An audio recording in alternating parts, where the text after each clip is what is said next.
ada 4 alasan utama, 4 dasar ya yang harus kita kuasai, dan itu ada dalam kurikulum HNM.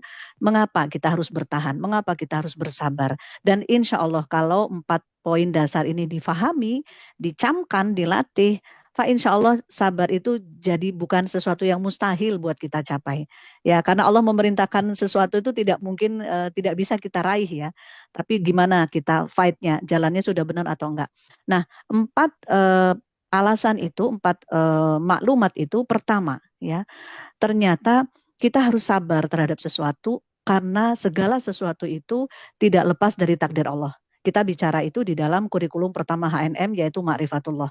Di situ kita belajar poin pentingnya adalah terkait sama pertanyaan bahwa segala sesuatu sudah dalam kendali, kehendak dan izin Allah, dan diberikan oleh Allah kepada kita semua sebagai takdir ya, yang akan jadi hikmah pelajaran buat kita masing-masing. Ketika setiap orang menyadari hubungan antara kita masing-masing diri ini dengan Allah, kita juga meyakini bahwa Allah tuh zat yang paling sayang ya, paling rahman dan paling rahim, maka seketika ini bisa menurunkan tensi. Apakah itu kemiskinan, ataukah itu penyakit, ataukah itu pasangan yang toksik, anak yang belum sesuai harapan. Ketika kita membacanya sebagai takdir dari Allah, insya Allah emosi kita akan segera mereda. Itu yang pertama. Kemudian kunci kedua dalam kurikulum kami, ternyata penting sekali kita memahami bagaimana tumbuh besar dan munculnya kepribadian manusia. Sehingga intinya ketika kita tahu ilmunya, ya, bahwa orang jahat itu bukan asli fitrah dilahirkan jahat ya.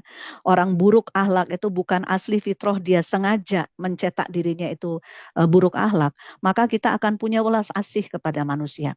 Kita akan merasa bahwa kita bisa seburuk mereka ya kalau kita tidak dijaga oleh Allah selama ini dengan orang-orang yang membina kita.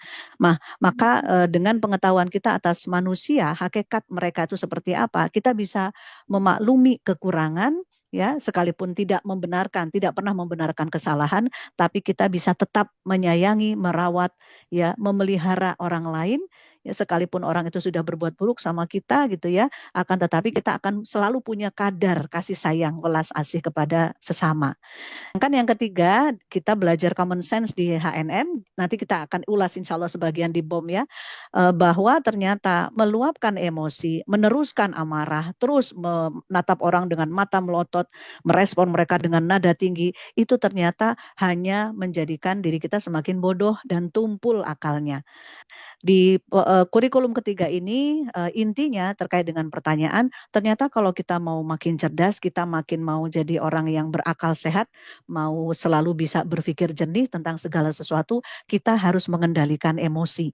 Nah, kalau ulasan ini dipelajari dengan tanak, istilahnya dengan matang oleh setiap kita, maka kita akan punya pengingat ya di dalam akal kita, di dalam alam bawah sadar kita, bahwa kemarahan, meneruskan emosi adalah kerugian bagi kita sendiri. Nah, itu yang ketiga. Sedangkan yang terakhir, yang keempat, problem solver. Di dalam kurikulum HNM ada alasan yang sangat kuat supaya kita menahan sabar. Apa itu? Karena dalam setiap masalah ya, di poin kurikulum problem solver itu kita belajar bahwa yang kita cari bukan meluapkan amarah. Yang kita cari bukan puas ngomel-ngomelin orang ya karena keburukannya, tapi yang kita cari adalah solusi dan keadaan yang lebih baik.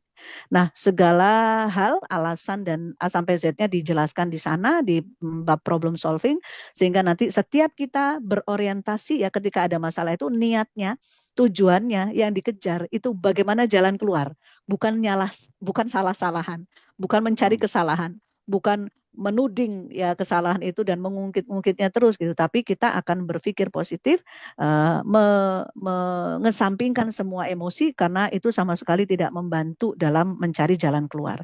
Nah, paling tidak ya yang mungkin sedikit yang kami punya di HNM ini, ternyata dalam prakteknya dalam ratusan atau bahkan mungkin sudah skor ribuan ya Ustadz ya kita menerima konseling, sudah kami terapkan juga kepada klien ya, kepada sanak saudara, kerabat, kenalan, juga persoalan sehari-hari kami.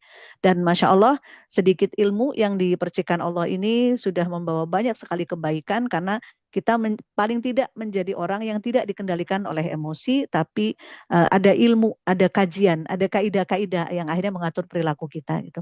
Mudah-mudahan bisa menjawab pertanyaan tadi.